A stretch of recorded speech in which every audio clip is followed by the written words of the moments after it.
Allahu Allahu Allahu Allah Allahu Allahu Allahu Allah. Assalamualaikum warahmatullahi wabarakatuh. Waalaikumsalam warahmatullahi wabarakatuh. Bismillahirrahmanirrahim. Alhamdulillahirabbil alamin.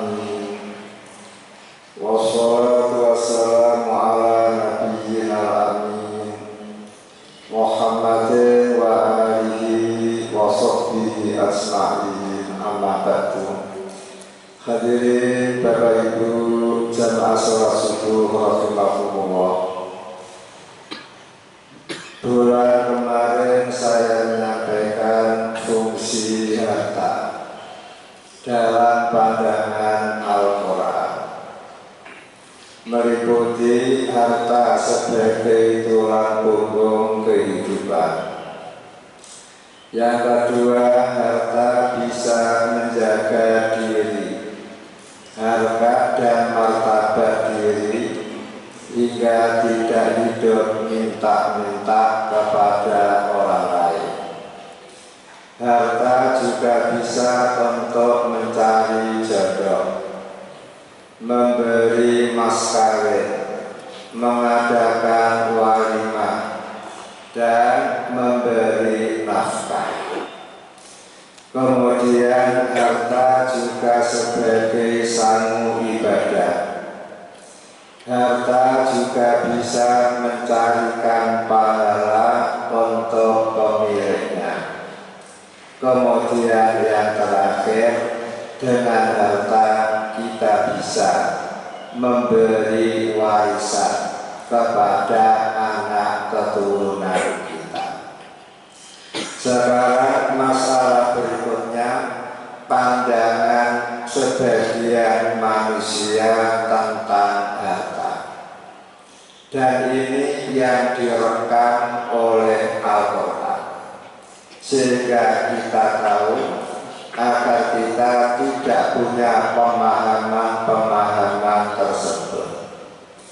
Sebagian manusia ada yang punya anggapan bahwa harta kekayaan itu penyebab kemuliaan, sehingga mulia dan hinanya seseorang itu bergantung dengan harta. Semakin tidak punya harta, semakin rendahlah harkat dan martabatnya. Semakin banyak harta, semakin mulia, semakin tinggi, semakin hebat ketokohannya. Anggapan yang semacam ini direkam oleh Al-Quran dalam surat Al-Fajr, surat yang ke-89 ayat 15 dan 16. Al-Quran mengatakan, fa'amal insanu idza mabtalahu rabbuhu fa'akramahu wa na'amahu fayaqulu rabbi akramah wa amma idza mabtalahu faqadara alaihi rizqahu fayaqulu rabbi ahana. Ayat ini menjelaskan ketika manusia diuji oleh Allah dengan diberi berbagai macam nikmat yang banyak sekali, ternyata dia beranggapan bahwa harta yang banyak yang diberikan Allah kepadanya ini merupakan penghormatan Allah kepadanya. Allah hormat kepadanya sehingga dikasih banyak harta. Kebalikannya, ketika Allah menguji kepada dia, lalu Allah menyempitkan rezekinya kepada dia, sehingga untuk makan saja kurang. Apakah lagi untuk yang lain?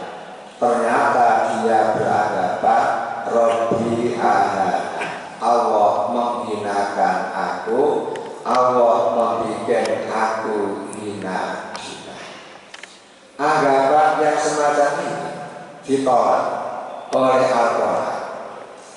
Orang yang diberi nikmat banyak itu merupakan ibtalah. Dia sedang diuji oleh Allah dengan harta kekayaan. Ketika faqadara alaihi rizqahu, ketika Allah menyempitkan rezekinya, itu pun ibtalah. Dia sedang diuji oleh Allah. Sehingga orang kaya raya itu ujian dari Allah. Orang fakir miskin juga ujian dari Allah. Karena ujian berarti ada rosibun, gagal, gak lulus. Ada yang najibun, lulus. Sehingga ada orang ketika diuji menjadi fakir miskin tidak lulus, namun ada pula yang lulus. Begitu pula orang yang diberi ujian oleh Allah kemudian tidak lulus banyak, namun yang lulus juga banyak. Sehingga orang Islam tidak perlu meniru gaya yang diceritakan oleh Allah dalam ayat ini. Bagaimana caranya? Ya, jadilah orang yang zuhud. Zuhud itu artinya apa? Tidak terlalu gembira di saat sukses, juga tidak terlalu sedih di saat gagal. Tidak terlalu gembira ketika punya apa saja, juga tidak terlalu sedih ketika tidak punya apa-apa. Karena orang hidup tujuannya hanya dua. Tujuan pertama untuk mengenal Allah Ta'ala, lita'lamu annallaha ala kulli syai'in qadir. Kemudian setelah kenal kepada Allah, jatuh cinta kepada Allah. Lah kalau sudah jatuh cinta kepada Allah, baru tugas yang kedua, liya'budu, lalu siap beribadah kepada Allah. Dan orang kalau sudah jatuh cinta kepada Allah enak. Coba ketika panjenengan masih remaja dulu, punya kekasih, kemudian panjenengan diberi hadiah 1 tangan oleh kekasih, harganya hanya 5.000. Karena yang memberi adalah kekasih, begitu jenengan terima langsung harganya. Yang dilihat adalah siapa yang dipula panjenengan. Kalau sudah kadung jatuh cinta kepada Allah, diberi sehat ya alhamdulillah, senang, diberi sakit ya alhamdulillah, karena yang memberi panjenengan sakit adalah Allah. Diberi rezeki 1 bulan hanya 300.000, seperti guru-guru Madin itu ya alhamdulillah. Karena apa? Sekecil apapun uang itu adalah pemberian dari kekasih. Lah kalau bisa menyikapi seperti itu, berarti panjenengan tidak lulus. Kemudian kalau tidak lulus, akibatnya persis seperti zaman itu Nabi Samuel. Ketika Bani Israel kekosongan kepemimpinan, padahal negaranya mau diserang oleh Raja Jalut, masyarakat usul kepada Nabi Samuel, alangkah bagusnya Nabi Samuel mohon kepada Allah petunjuk, kira-kira siapa yang layak menjadi pemimpin perang. Maka pada waktu itu Nabi Samuel berhubungan dengan Allah. Istilah panjenengan mungkin sholat hajat. Setelah Nabi Samuel berhubungan dengan Allah, Nabi Samuel langsung diberi petunjuk.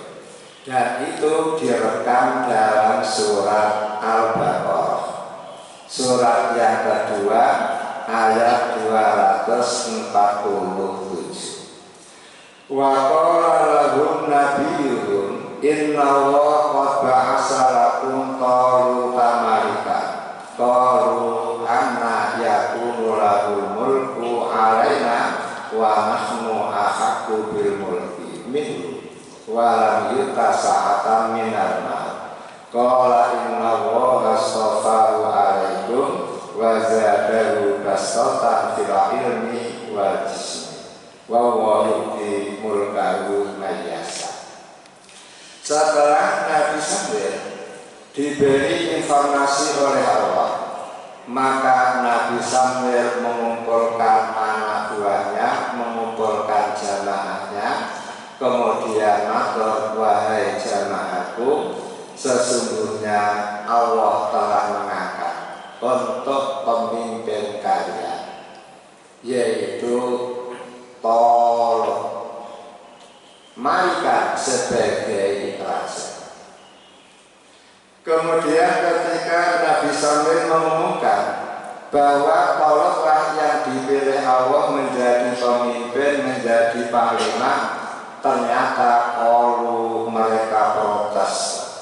Anna yakunu lahul mulku alaina. Wahai Nabi Sambil, mana mungkin dia yang menjadi pemimpin kami. Wa nahnu ahaqqu bil mulki minhu, sedangkan kami ini lebih berhak menjadi pemimpin. Mengapa kok lebih berhak menjadi pemimpin? Walam yukta sa'atan minal mal. Kami kaya raya, karyawan kami banyak, pegawai kami banyak, usaha kami banyak. Tiap tahun kami membayar pajak banyak sekali. Berarti negara ini bisa berjalan gara-gara kami yang terus membayar pajak paling bagus. Walam yukta sa'atan minal mal, sedangkan Tolot tidak punya rezeki, tidak punya harta, orang fakir miskin. Karena fakir miskinnya tidak pernah membayar pajak, sehingga dia tidak pernah terlibat membangun negara. Mana mungkin dia akan menjadi pemimpin kami. Itulah protes mereka. Kemudian Nabi Sambil mengatakan, Inna Allaha astafahu alaikum wa zadahu basatan fil ilmi wal jismi. Wahai jamaahku, sesungguhnya Allah yang memilih dia menjadi pemimpin kamu. Itu pilihan Allah. Allah yang tahu, karena Allah yang mendesain fisik Tolot. Kemudian Allah di dalam memilih Tolot menjadi raja itu pun tidak emosional. Namun Allah tahu betul mengapa. Karena wazadahu basatan fil ilmi wal jismi. Allah memberi tanda, memberi kelebihan kepada Tolot tentang ilmu dan fisik. Ilmunya luar biasa, sehingga dia menjadi pemimpin yang cerdas, tidak pemimpin yang lolak-lolok. Kemudian fisiknya pun kuat, sehat, sehingga tidak perlu ngamar berhari-hari, tidak perlu berobat ke Singapura, tidak perlu berobat ke Jerman karena fisiknya kuat. Berarti Allah menyebut yang layak jadi pemimpin itu ternyata tidak ada kaitannya dengan harta. Kalau zaman sekarang kan tidak laku ya. Karena apa? Pasang banner saja di imbang-imbang habis berapa miliar. Ternyata Allah memilih orang jadi pemimpin adalah karena bastatan fil ilmi, ilmunya luas, sehingga betul-betul memimpin negara dengan ilmu, bukan memimpin negara dengan emosional, dengan kekerabatan, dengan koncoan dan lain sebagainya. Di samping ilmu didukung dengan badan jasad, ketegasan. Alangkah bagusnya kalau pemimpin itu seperti itu. Kemudian diteruskan, wallahu yu'ti mulkahu man yasha, dan Allah itu bisa memberikan kekuasaannya kepada siapapun yang dikehendaki. Jadi Allah punya hak mutlak mengangkat orang menjadi pemimpin. Namun kehendak Allah itu kadang-kadang mengikuti kehendak manusia.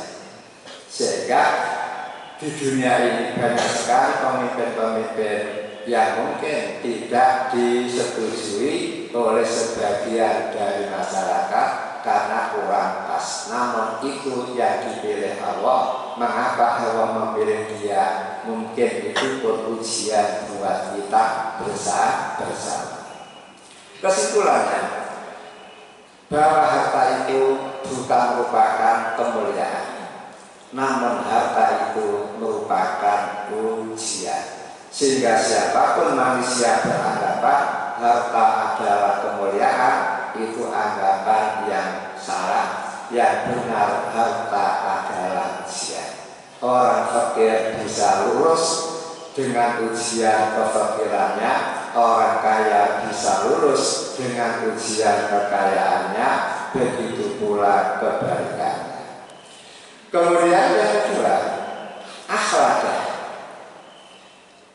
Anggapan sebagian masyarakat bahwa harta itu bisa membuat orang panjang umur, bahkan bisa membuat orang hidup 1000 tahun, 2000 tahun, bila perlu selama-lamanya. Padahal yang hidup selama-lamanya tidak ada.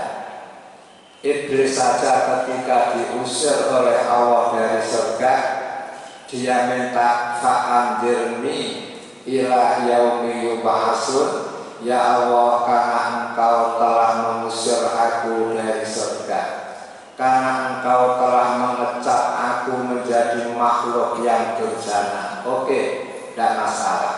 Yang penting fa'andirni ila yaumi yub'atsun, berilah aku waktu tangguh sampai hari semua manusia dibangkitkan dari kubur. Pada Iblis itu minta hidup sampai hari manusia bangkit dari kubur. Artinya apa? Dia ngerti bangkit dari kubur itu adalah yaumul hisab, hari pertanggungjawaban. Nah, Iblis mohon ketika trompet kedua ditiup, semua orang hidup kembali untuk dimintai pertanggungjawaban. Pada saat itulah Iblis minta diwafatkan, sehingga enak di dunia menakar, besok hari kiamat gratis, tidak ada hari bagi saya. Namun Allah tidak memberi permintaan dia sempurna.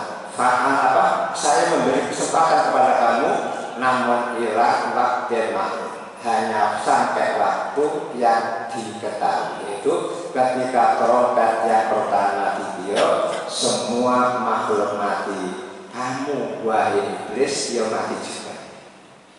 Setelah trompet yang kedua ditiup, semua makhluk hidup, kamu juga hidup juga. Sehingga kamu pun tetap dimintai pertanggungjawaban. Hanya iblis yang umurnya panjang. Sementara manusia biasa seperti kita ini tidak ada yang bisa hidup kekal, walaupun kaya raya. Namun saya masih ada manusia yang beranggapan gara-gara sugih maka bisa memperpanjang umur. Hal ini direkam oleh Allah dalam surat itu Humazah, surat yang ke-104 ayat 2-4. Alladzi jama'a malan wa adadah yahsabu annama lahu akhlada kala la yumbaranna fil hutama. Wailun likulli humazatin humazah, celaka, binasa, masuk ke lubang well, dua orang yang suka mencela, mencaci maki. Siapa? Orang yang punya tabiat suka mencela, suka mencaci maki. Al-Quran menjelaskan alladzi jama'a, orang yang sehari-harinya hanya sibuk mengumpulkan harta kekayaan. Jadi orang kalau disibukkan oleh mencari duit, pasti punya sifat apa? Suka ngenyek orang, mencela orang, suka menggosipi orang, suka memfitnah orang. Maka lihatlah banjir-banjir itu kan seperti itu. Setelah dia mengumpulkan uang ada lalu dihitung-hitung. Oh, hari ini dapat 1 M.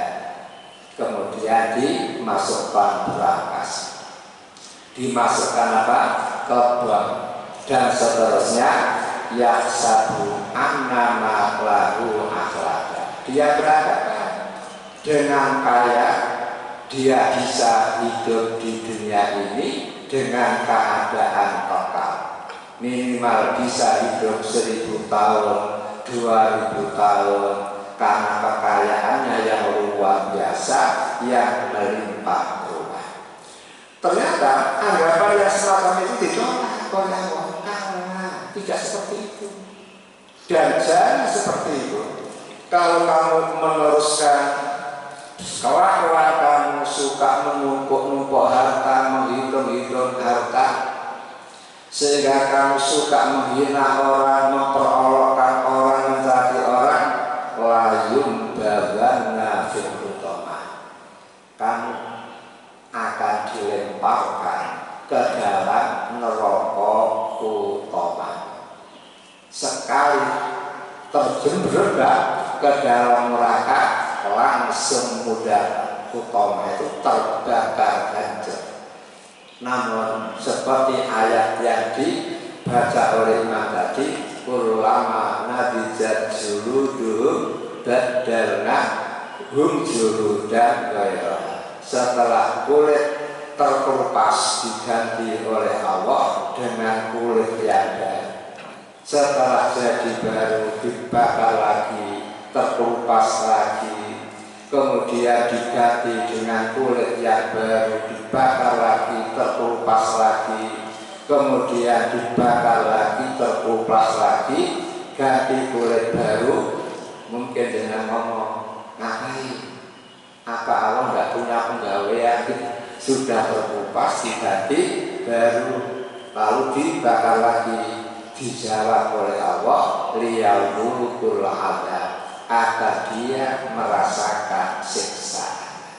Kalau kulit terkelupas kemudian tidak diganti dengan kulit yang baru, maka penghuni neraka senang. Kenapa?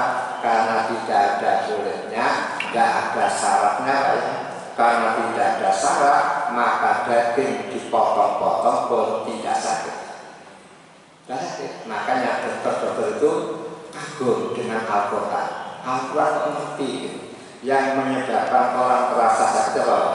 Syarat-syarat kecil yang terletak antara kulit dengan daging. Itu yang menyebabkan terasa sakit. Makanya Allah ngomong liyadzuqul adzab. Lah dari sini maka jenengan sudah mendengarkan tonggo jenengan atau teman panjenengan, dia mengatakan seandainya laula kuntu ghaniyan lamitu qadiman, seandainya aku tidak kaya raya, pasti aku sudah mati sejak dahulu kala. Gara-gara sugih aku bisa terus hidup. Karena apa? Tonggo sebelah hanya kena malaria mati, sementara dia kena penyakit kanker otak, kemudian kepalanya digeraji, setelah pecah kemudian diambil kankernya, setelah kankernya terambil batok kepala dikembalikan lagi, ternyata tidak muat. Karena apa? Otaknya memekar ya. Kemudian otaknya digilikan, pelak itu oleh dokter mengecil baru ditutup. Kemudian dijahit seperti jahit sepatu itu. Begitu itu berkali-kali dan dia tetap sembuh. Karena sembuh akhirnya dia sombongnya seperti itu. Seandainya tidak kaya, wis mati kayak dia. Begitu itu tidak boleh dalam pandangan agama. Kenapa? Qul huwallahu ahad, Allahus samad. Jadi Allah itu tempat kita bergantung, Allah itu tempat kita menyandarkan diri. Dokter itu hanya berusaha membantu, memberi obat. Untuk kesembuhan bukan urusan dokter, untuk kesembuhan bukan urusan dokter, namun kesembuhan itu adalah urusan Allah Ta'ala. Tinggal Allah memberi kesembuhan atau tidak. Berapa banyak orang pergi berobat di luar negeri, namun nyatanya tidak sembuh. Saya punya kenalan sehingga dia ketika sakit dibawa ke Malaysia, kemudian berkali-kali berhari-hari di sana tidak sembuh. Ketika dia pulang disambangi oleh temannya, juga ahli kesehatan, kok temannya ngomong, Pak, menurut saya panjenengan ini hanya kurang gizi. Coba saya kasih dana, Pak, langsung diberikan ke apotek, Pak. Lalu betul sembuh, Pak. Pada dibawa ke Malaysia berminggu-minggu, Pak. Ternyata tidak sembuh, biasa sakit. Begitu dikasih pil kurang gizi, Pak, sembuh. Mengapa? Dia kaya raya kurang gizi. Karena tidak boleh diterima, ini tidak boleh, ini tidak boleh, nasi saja ya Pak. Setelah jadi nasi disuci lagi, kemudian dimasak lagi, baru boleh dimakan. Kemudian sayur saja dibatasi, artinya apa? Kurang gizi. Berarti apa? Dokter sehebat apapun sampai dokter luar negeri tidak mampu membuat orang sembuh dari sakitnya. Makanya berapa banyak orang-orang Islam yang sakitnya luar biasa parah, menurut ilmu dokter dia mesti mati, namun nyatanya dengan istighfar yang dimulazamai dia pun menjadi sembuh. Berarti apa? Fa'idha maritu fahuwa yasfin. Bila aku sakit, maka Allah saja yang bisa menyembuhkan aku dari sakit aku. Kalau dokter hanya sebagai pelantara saja. Makanya panjenengan jangan sampai menggantungkan sehat hidup karena harta, tapi gantungkan kesehatan panjenengan kepada Allah, gantungkan hidup mati panjenengan karena Allah. Kemudian yang ketiga, harta sebagai alat kesembuhan. Banyak manusia yang sombong gara-gara harta. Hal ini direkam oleh Allah dalam surat Al-Balad, surat yang ke-90 ayat ke-6. Yaqulu ahlaktu malan lubada. Ada seseorang, Pak, dengan sombongnya, dengan angkuhnya mengatakan, wahai teman-temanku, aku telah menghabiskan harta yang banyak. Terus apa? Kata temannya, iya, karena saya tertarik dengan burung merpati. Akhirnya saya beli burung merpati 1 jodoh, harganya 2 miliar.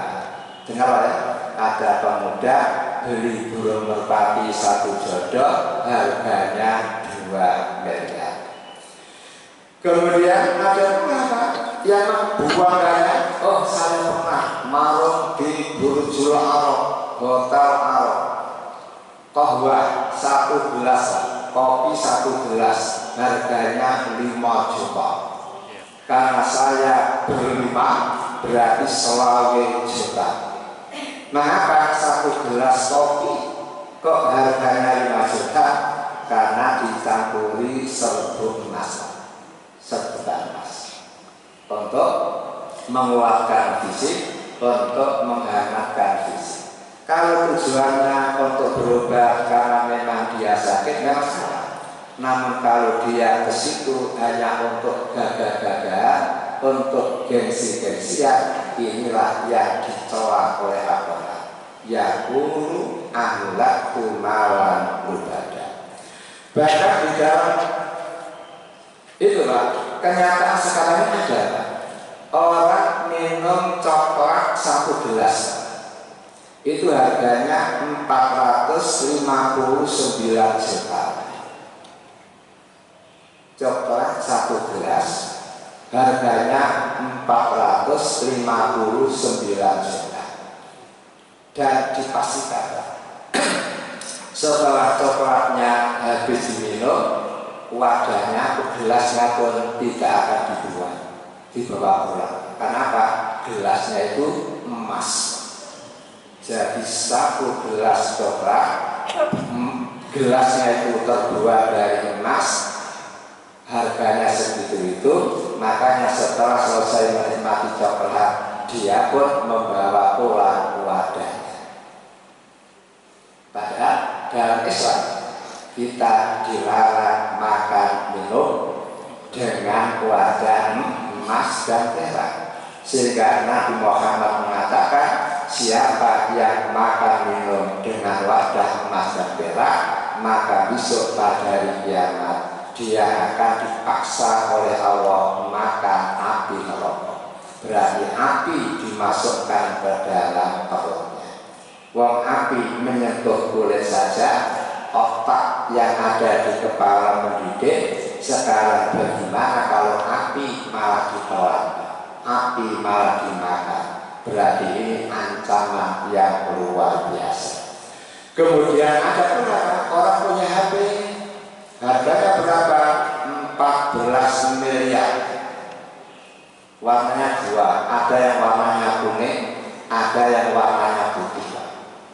Dan HP-nya agak gede, seperti botol merah itu, gede segitu. Mengapa mahal? Karena terbuat dari emas yang ditaburi intan. Dan dijamin ya, kalau HP-nya rusak, tidak akan dijual. Kenapa? Wadahnya terbuat dari emas yang ditaburi intan.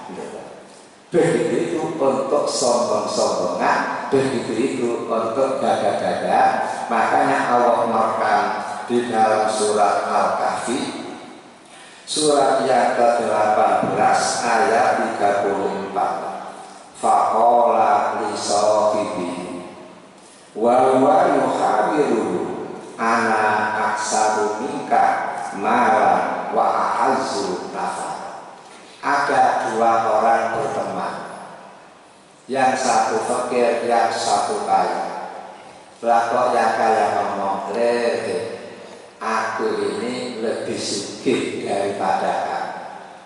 Rumahku sekian likur, pabrikku sekian pun, kemudian apartemenku di mana-mana ada. Orang-orang bayaranku banyak, 60.000 orang, semuanya menggantungkan hidupnya kepada aku. Mereka hidup sekeluarga ya karena aku juga. Bayangkan, mereka sampai berani mengatakan ana aksaru minka mala wa a'azzu nafar. Aku lebih banyak hartanya daripada kamu, dan pengikut-pengikutku lebih hebat-hebat daripada kamu. Lah, sifat sikap yang semacam itu dilarang. Sehingga panjenengan boleh jadi orang kaya, boleh punya pengikut yang banyak, namun tetap punya warok, tidak terlalu gembira karena keberhasilan panjenengan, dan tidak terlalu sedih kapanpun panjenengan dicopot dari kedudukan panjenengan, karena orang hidup bukan untuk mencari kedudukan, orang hidup bukan untuk mencari harta, orang hidup hanya untuk mencari surga. Sehingga Allah tadi fima ataqwa adaral akhirah. Kemudian yang keempat, lebih berbahaya. Yang keempat ini, kenapa? Mereka beranggapan dengan kekayaan yang banyak dia akan terbebas dari hukuman dunia akhirat. Dengan harta yang banyak, seseorang akan terbebas dari hukuman dunia hingga di akhirat. Kalau di dunia mungkin bisa, kalau penguasanya juga beli, sehingga main sogok menyogok, akhirnya yang salah menjadi benar, yang benar juga dibikin salah. Namun kalau penguasanya jujur, adil, tidak akan terjadi kan begitu. Namun urusan apa? Di akhirat. Mereka punya anggapan di akhirat pun aku akan terbebas dari siksa karena aku dhaif, aku suci.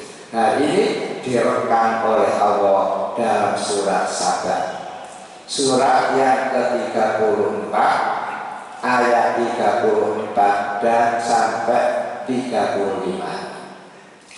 Allah mengatakan, wa ma arsalna fi qaryatin min nadhirin illa qala mutrafuha inna bima ursiltu bihi kafirun wa qalu nahnu aksaru amwalan wa aulada wa ma nahnu bimu'adzabin.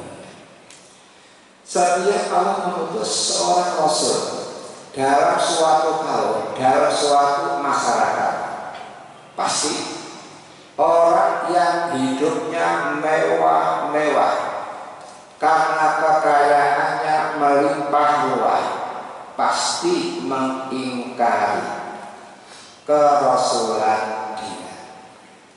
Dan mereka ngomong, wahai teman-teman, aku lebih kaya daripada Rasul itu. Kemudian anakku pun lebih banyak, lebih hebat-hebat daripada Rasul itu.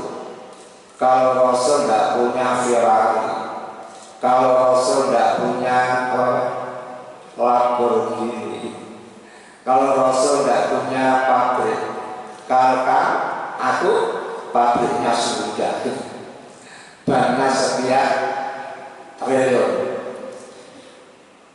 Wa ma nahnu bimu'adzabin, dan besok pada hari kiamat apapun kesalahan saya, apapun pelanggaran saya, kami tidak akan disiksa.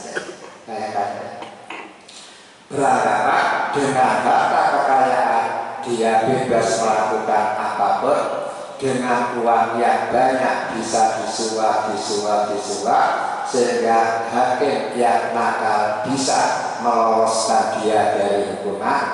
Ternyata hal-hal yang semacam itu berlanjut sampai hari kiamat, sehingga seolah-olah dia beranggapan Allah pun hakim mata duita, sehingga kalau disodok tetap kena juga, akhirnya kami akan selamat dari hukuman. Padahal Al-Quran mengatakan orang kafir ketika disiksa dalam neraka, dia berangan-angan, seandainya aku punya emas sepenuh bumi, ditambah lagi sepenuh bumi, yakin akan aku gunakan untuk menebus diri. Dijawab oleh Allah, ma tu'uk bila min ahadihim mil'ul ardi dan. Artinya apa? Seandainya betul ada manusia punya emas sepenuh bumi, kemudian digunakan untuk menebus diri, matuku dia tidak akan diterima. Karena apa? Allah itu gudangnya duit, Allah itu gudangnya kekayaan.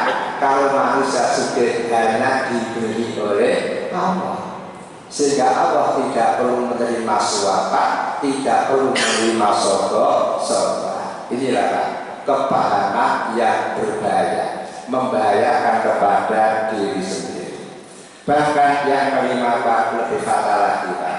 harta digunakan untuk menghadap agama Allah. Ini yang bahaya.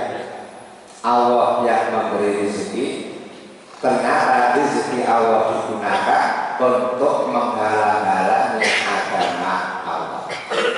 Di dalam Al-Quran diterangkan surat Al-Anfal, surat yang ke-8 ayat 36. Innal ladzina kafaru yunfikuna amwalahum liyasuddu an sabilillah. Sesungguhnya orang-orang kafir selalu berinfak, menginfakkan harta kekayaannya untuk menghalang-halangi jalan Allah. Allah punya jalan, laki-laki harus kawin dengan perempuan. Allah punya jalan, laki-laki tidak boleh kawin dengan laki-laki. Nah, itu ya, itu sama loh.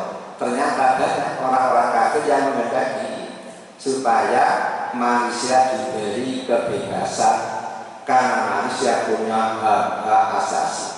Sehingga kalau ada orang laki-laki kepingin kawin dengan laki-laki, silakan. Perempuan kepingin kawin dengan perempuan, silakan.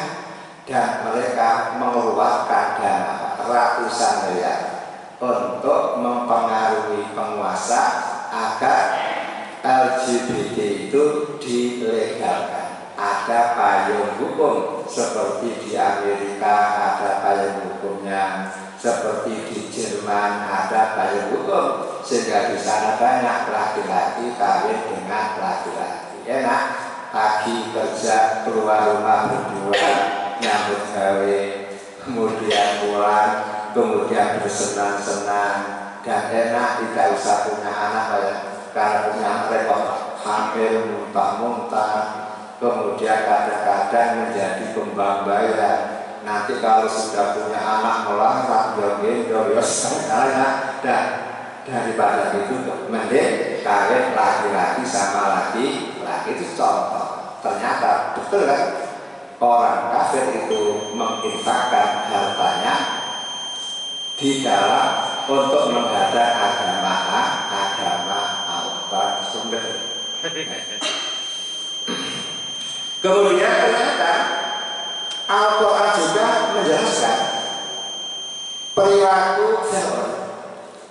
Sampai Nabi Musa mengatakan dalam surat Yunus, surat yang ke-10 ayat 88. Wa qala Musa Rabbana innaka ataita fir'auna wa mala'ahu zinatan wa amwalan fil hayati dunya Rabbana liyudillu an sabilillah. Nabi Musa ngomong, ya Allah, Engkau telah memberi harta kekayaan yang luar biasa kepada Fir'aun. Ternyata ya Allah, harta kekayaan yang Engkau berikan kepada Fir'aun itu untuk menghambat agama Engkau. Allah yang memberi rezeki, lah kok justru agama Allah yang dihambat, agama Allah yang dihalang-halangi, agama Allah yang dimusuhi. Makanya Nabi Musa dengan tegas, Rabbana nis'ala amwalihim, ya Allah hancurkanlah harta kekayaan mereka, wasdud ala qulubihim, dan keraskan hati mereka, fala yu'minu hatta yarawul azabal alim, sehingga mereka tidak beriman sebelum kena siksaan yang sangat pedih. Itulah pemikiran manusia, sebagai manusia, tentang harta kekayaan. Maka khusus untuk panjenengan at-tahdir lil mu'minin, ada peringatan dari Allah buat panjenengan. Di dalam surat Taubah, surat yang ke-9 ayat 55, Allah mengingatkan kita, fala tujibka amwaluhum, wahai Nabi Muhammad dan umatnya, kamu jangan sampai kagum terhadap harta kekayaan orang kafir. Wala auladun, dan panjenengan pun jangan sampai kagum terhadap anak keturunan profesor, punya pabrik sekian, jangan. Mengapa jangan? Innama yuridu liyu'adzibahum biya fil hayati dunya. Allah memberi buah rezeki kepada orang kafir itu ternyata dengan tujuan Allah bisa menyiksa mereka dengan harta yang banyak yang mereka miliki di dunia ini. Wa tazhaqu anfusuhum hum kafirun. Yang kedua, agar dengan harta kekayaan itu mereka lupa kepada Allah, lupa agama, lupa ibadah, akhirnya dia mati dalam keadaan kafir. Karena mati dalam keadaan kafir berarti kebahagiaan tidak ada lagi sama sekali. Peringatan yang kedua dalam surat Ali Imran, surat yang ketiga ayat 196 198. Allah mengatakan la yaghurrannaka taqallubul ladzina kafaru fil bilad. Wahai orang Islam, kamu jangan tergiur dengan berpulang perginya orang kafir di negeri ini. Orang kafir memang duitnya banyak, sehingga mereka itu kalau keluar persis gaya koroni.